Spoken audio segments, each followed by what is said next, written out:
भाइयों और बहनों, चुनाव का माहौल है।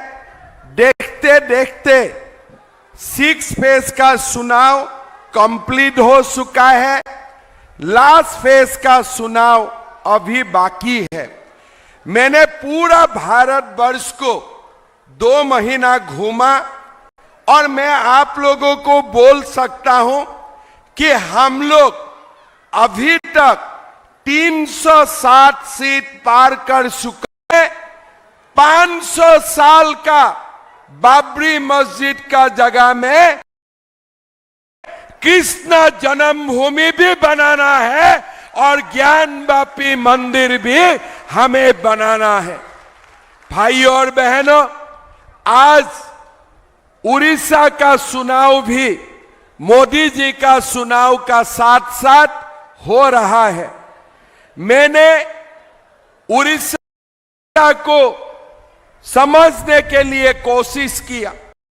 यह चुनाव के दौरान मैंने उड़ीसा का कोई सारा क्षेत्रों में गया और मैंने उड़ीसा को समझने के लिए कोशिश किया। ये भारतवर्ष में उड़ीसा जैसा संपद और उड़ीसा जैसा मानव संपद बहुत ही कम राज्य में मिलते हैं। नहीं है, उड़ीसा में सरकारी नौकरी नहीं है। उड़ीसा का जो इंडस्ट्री है, वो इंडस्ट्री में उड़िया लड़का लड़की को काम नहीं मिलते हैं और हमारे जो उड़ीसा का संपद है, ये संपद को भी उड़ीसा का बाहर लोगों को एक एक करके ट्रांसफर किया जा रहा है। आज उड़ीसा का युवाओं का पास कोई नौकरी नहीं है, लेकिन सरकार में आज भी 1 लाख नौकरी खाली है। अगर नवीन बाबू चाहते थे कम से कम 1 लाख लोगों को, 1 लाख युवाओं को 1 साल का अंदर नौकरी दे सकते थे। भाइयों और बहनों, हमारा असम एक छोटा प्रदेश है। पांडा जी हमारा असम का प्रभारी है। जब असम में मेरा सरकार बना, मोदी जी ने मुझको बोला था कि पहला साल में ही तुम्हें 1 लाख सरकारी नौकरी देना पड़ेगा। 1 साल हो गया, मैंने स्टेडियम में हर युवाओं को एक साथ बुलवाया और एक अच्छा ट्रांसपेरेंट इंटरव्यू का बाद एक ही दिन 1 लाख युवाओं का हायर। उड़ीसा का बजट 2.5 लाख करोड़ रुपया है। हमारा बीजेपी का वादा है, उड़ीसा में जब बीजेपी का सरकार आएगा, पहला साल में ही हम 1 लाख युवाओं को नौकरी देने का काम करूंगा। खाली 1 लाख नहीं, हमारा वादा है खाली सरकार में ही हम 3 लाख युवाओं को नौकरी देने का काम करूंगा। ये मोदी का गारंटी है, ये मोदी का गारंटी है और मोदी का गारंटी का मतलब है गारंटी पूरा होने का। गारंटी का नाम ही मोदी का गारंटी होते हैं। भाइयों और बहनों, आज आप देख सकते हो, जब उड़ीसा का युवाओं का पास, उड़िया युवाओं का पास नौकरी नहीं है, सरकार में 1 लाख पोस्ट वैकेंट है। उड़ीसा का युवाओं पलायन कर रहा है, लेकिन उड़ीसा में एक व्यक्ति राजा महाराजा बन के बैठा हुआ है। आज पूरा उड़ीसा में एक ही व्यक्ति का पास नौकरी है। सब नौकरी पंडियन का पास है और किसी का पास नहीं। मैं पंडियन को पूछना चाहता हूं, आज 5 साल में, 10 साल में आपने उड़ीसा का युवाओं को नौकरी क्यों छीन के रखा हुआ है? ये आपने उड़ीसा का युवाओं का साथ आपने अन्याय क्यों किया है? आज उड़ीसा का हालत क्या है? रत्न भंडार का चाबी गायब है। कोई नहीं जानते हैं रत्न भंडार का चाबी कहां है। हाई कोर्ट में केस होते हैं, इंक्वायरी कमेटी होते हैं, इंक्वायरी रिपोर्ट असेंबली में पेश नहीं होते हैं। क्यों पेश नहीं होते हैं? पंडियन नहीं चाहते हैं कि वो रिपोर्ट पेश हो। कारण मेरा मन में डाउट है, मेरा मन में संदेह है, ये रत्न भंडार का चाबी भी पंडियन का ही छुपा के रखा हुआ है। ये चाबी भी पंडियन का ही छुपा के रखा है। मैं उड़िया वासियों को आश्वासन करता हूं, बीजेपी का सरकार 10 तारीख को आने दीजिए। अगर ये चाबी पंडियन पाताल में भी छुपा के रखा है, हम पाताल से ये चाबी निकाल के उड़ीसा का लोगों का हाथ में हम लोग सौंपाऊंगा, सौंपने का काम करूंगा। ये हमारा वादा है। मैं पंडियन को बोलना चाहता हूं, 10 तारीख का पहले, 10 तारीख नहीं, 10 तारीख तो बीजेपी का सरकार बनेगा। 4 जून का पहले अगर आप जानते हैं चाबी कहां है, 4 जून का पहले ये चाबी आप उड़ीसा हाई कोर्ट में दे दीजिए।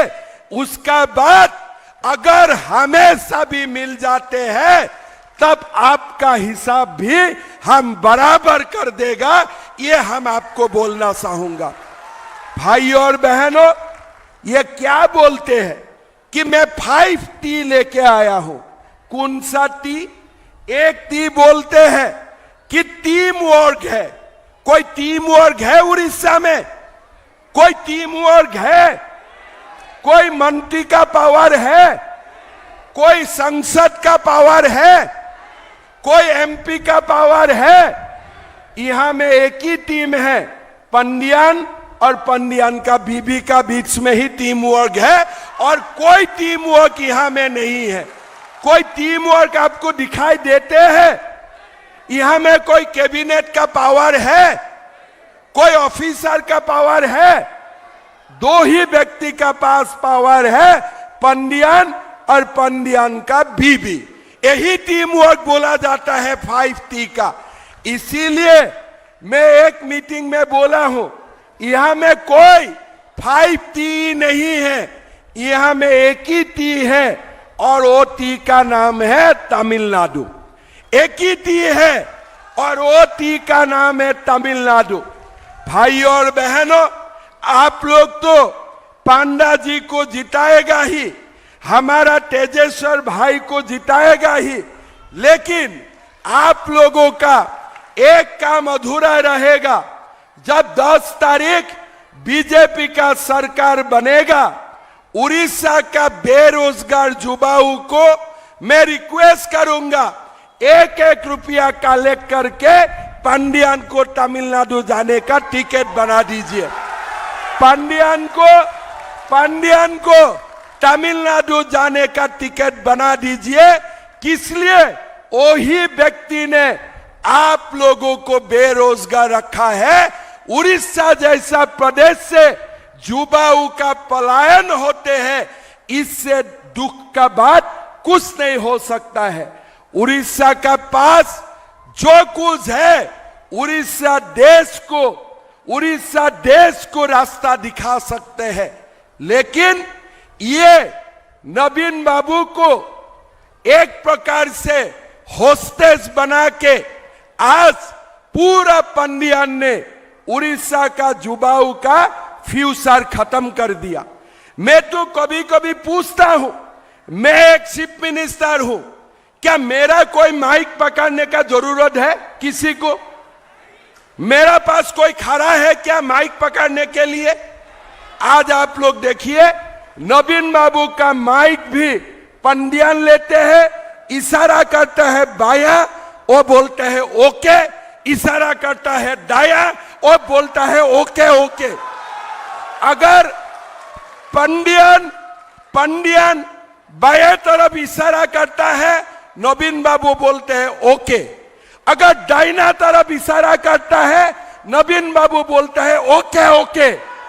अगर सामने इशारा करता है तो नवीन बाबू बोलते हैं ओके ओके ओके। मतलब जो पंडियन करते हैं वही नवीन बाबू करते हैं। कम से कम पंडियन जो करते हैं, क्या उड़ीसा का कोई लोगों काम नहीं कर सकता है? क्या उड़ीसा का स्वाभिमान नहीं है? क्या उड़ीसा का लोगों का अहंकार नहीं है? मैं नवीन बाबू को रिक्वेस्ट करता हूं, कम से कम आपका पास 4 दिन बाकी है। ये 4 दिन कम से कम पंडियन को घर में रखिए और आप अकेला लोगों का पास आइए। लोग आपको सम्मान देगा, लोग आपको प्यार देगा। लेकिन हेलीकॉप्टर में बैठते हैं तब भी पंडियन, खाते हैं तब भी पंडियन, माइक पकड़ना है तब भी पंडियन। अरे भाई, सारे साल को उड़ीसा में कोई काम नहीं है क्या? खाली एक ही व्यक्ति का काम है क्या? आज आप लोग देख सकता है उड़ीसा का किसानों का हालत। सरकार 2100 रुपया में धान खरीदते हैं, लेकिन पूरा धान नहीं खरीदते हैं। धान में भी कटनी होते हैं, सटनी होते हैं, और बहुत सारा धान लोग व्यापारियों को 1900 रुपया में सेल करते हैं। लेकिन नवीन बाबू का ध्यान उधर नहीं है। नवीन बाबू हमारे उड़ीसा का किसानों का बारे में सोचते नहीं है। मैं आप लोगों को बोलना चाहता हूं, बीजेपी का सरकार आएगा, यह हमारा वादा रहेगा, बिना कटनी सटनी हम उड़ीसा का किसानों को हर क्विंटल धान के लिए 3100 रुपया देने का काम करूंगा। भाइयों और बहनों, ये वादा हम छत्तीसगढ़ में किए थे और ये वादा को हमने पूरा किया। आज उड़ीसा में मिशन शक्ति चलते हैं, लेकिन शक्ति किसको मिलते हैं? उड़ीसा का माताओं को कोई शक्ति नहीं मिलते हैं। मध्य प्रदेश में हमारा बीजेपी का सरकार है। हर माताओं को बैंक अकाउंट में हर महीना 1250 रुपया मिलते हैं। छत्तीसगढ़ में हमारा बीजेपी का सरकार है। हर माताओं का बैंक अकाउंट में 1000 रुपया आते हैं। पंडा जी असम का प्रभारी है। हमारा असम में हर महीना माताओं का बैंक अकाउंट में 1250 रुपया आते हैं। यहां में कुछ आते हैं, पंडियन कुछ देते हैं। आज हमारा वादा है, जब हमारा बीजेपी का सरकार बनेगा, हम हर माताओं को 1000 रुपया हाथ खर्चा के लिए तो देने का काम करूंगा ही, ऊपर से हर माताओं को हम 50,000 रुपया का भाउचर देने का काम करेगा। 2 साल में जब भी चाहे 50,000 रुपया आप बैंक में जाके घर में ले आइए, घर का काम कीजिए। आज सुभद्रा योजना कल्पना किसने किया? बीजेपी ने किया। आज पंडियन क्या बोल रहा है कि मैं इलेक्ट्रिसिटी फ्री करूंगा। ठीक है, 10 साल का सरकार हुआ, तब इलेक्ट्रिसिटी आपने क्यों फ्री नहीं किया? चुनाव का पहले आपने इलेक्ट्रिसिटी फ्री नहीं क्यों किया? हमारा क्या याद नहीं है? चुनाव का पहले अब हमें क्या दिया? आप लोगों को भी याद होगा, चुनाव का पहले पंडियन हमें क्यों दिया? क्या दिया था? 2 खाली झोला दिया था कि नहीं? 2 खाली झोला दिया था कि नहीं? खाली 2 झोला। आप देखिए उनका दिमाग कितना तेज है। चावल भेजते हैं मोदी जी और खाली झोला देते हैं पंडियन 5T। अरे तुम्हारा अगर हिम्मत होते थे, मोदी जी 5 केजी चावल देते थे, तुम कम से कम आधा केजी दाल दे देते थे, घर में डालमा बन जाते थे। चावल का साथ साथ घर में कम से कम डालमा बन जाते थे। लेकिन उसने क्या किया कि मोदी तो चावल भेजेगा ही, हम खाली झोला दे दिया, चलो घर में जाओ और पंडियन का नाम लेना शुरू करो। ये इतना तीखा, इतना खराब बुद्धि के लिए पंडियन को तो नोबेल प्राइज देना चाहिए कि इतना खराब बुद्धि किसी का दिमाग में हो नहीं सकता है। और वो खाली झोला देने वाला व्यक्ति अभी हमको बोल रहा है कि हम इलेक्ट्रिसिटी फ्री देगा।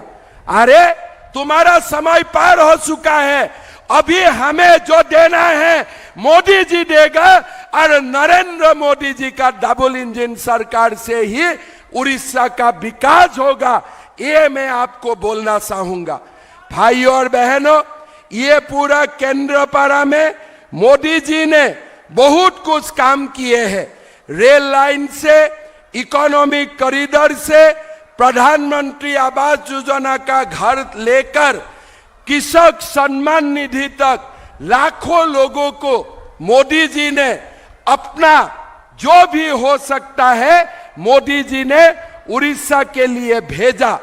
अगर आज आप लोगों ने डबल इंजन सरकार बना देते हैं तो ये उड़ीसा का 100 तरफा विकास होगा, ये मैं बोल सकता हूं।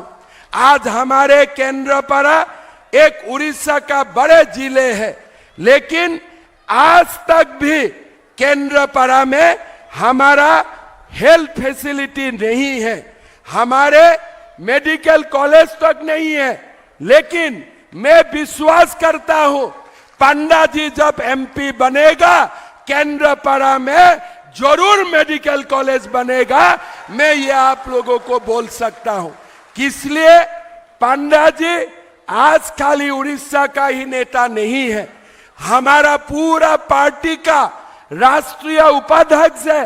असम, यूपी, दिल्ली जैसा स्टेट का जिम्मेदारी लेते हैं। मोदी जी का बहुत करीबों से मोदी जी का साथ काम करते हैं। और जब पंडा जी केंद्र पारा से MP बनेगा, केंद्र पारा विकास का एक मिसाल बन जाएगा। मैं ये आप लोगों को बोल सकता हूं। भाइयों और बहनों, हमें एक नया उड़ीसा बनाना है। मैं पंचुका का समय में जगन्नाथ मंदिर आए थे हमारे महाप्रभु का दर्शन के लिए। मैंने देखा 2-3-4 बजे तक लोग लाइन में रहते हैं, प्रभु का दर्शन नहीं मिलते हैं। चारों द्वार है, लेकिन 3 द्वार पंडियन बंद करके रखते हैं। आज हमारा वादा है, जब मोदी जी का सरकार बनेगा, हम श्री मंदिर का चारों द्वार खोलने का काम करेगा। लोगों को दर्शन में सुविधा होगा। मैं आप लोगों को बताना चाहूंगा, एक बार हमारे उड़ीसा में डबल इंजन सरकार बनेगा, उड़ीसा का जो विकास होगा, ये विकास एक देश के लिए मिसाल बनेगा। भाइयों और बहनों, मैं आप लोगों को विनम्रता से निवेदन करूंगा, हमें पांडियन का शासन खत्म करना है। उड़ीसा का स्वाभिमान का लड़ाई में हमें जीतना है। इसीलिए केंद्र पारा और साथ में हमारा जो असेंबली कॉन्स्टिट्यूएंसी है, पूरा से में ही बीजेपी को आप लोग जिताइए। मैं आप लोग को निवेदन करूंगा। एक बात मैं साथ में बोलना चाहूंगा, लगभग हमारा उड़ीसा में सरकार बन चुका है। अभी तक जो वोट हुआ है उसमें हमारा सरकार बनने में थोड़ी ही सीट बाकी है। जब केंद्र पारा में हम जीतेगा, पातकुरा में हम जीतेगा। 10 तारीख बीजेपी का सरकार शपथ लेगा, ये मैं गारंटी का साथ बोल सकता हूं। भाइयों और बहनों, 10 तारीख सरकार बनाना है, 11 तारीख फ्लाइट से पंडियान को तमिलनाडु भेजना है। जो नवीन बाबू बोलता है ना जोड़ा शंख, यहां कोई जोड़ा शंख नहीं है। जोड़ा शंख का मतलब है पंडियन और पंडियन का बीबी, इसका मतलब ही जोड़ा शंख है, बाकी कोई कुछ नहीं है। वो जोड़ा शंख को हमें नहीं चाहिए, हमें जोड़ा पद्म फूल चाहिए, हमें नरेंद्र मोदी चाहिए, हमें डबल इंजन सरकार चाहिए और मोदी जी का नेतृत्व में उड़ीसा को हमें देश का नंबर 1 प्रदेश बनाने के लिए हमें काम करना चाहिए। यही मैं आप लोगों को निवेदन करूंगा। पंडा जी जीतेगा कि नहीं जीतेगा? जीतेगा कि नहीं जीतेगा? पंडा जी को जिताना होगा और साथ में हमारा तेजेश्वर भाई जीतेगा कि नहीं जीतेगा? जीतेगा कि नहीं जीतेगा? तब मेरा साथ बोलिए, भारत माता की, भारत माता की जय। जय श्री राम, जय जय श्री राम। बहुत बहुत धन्यवाद। जय जगन्नाथ।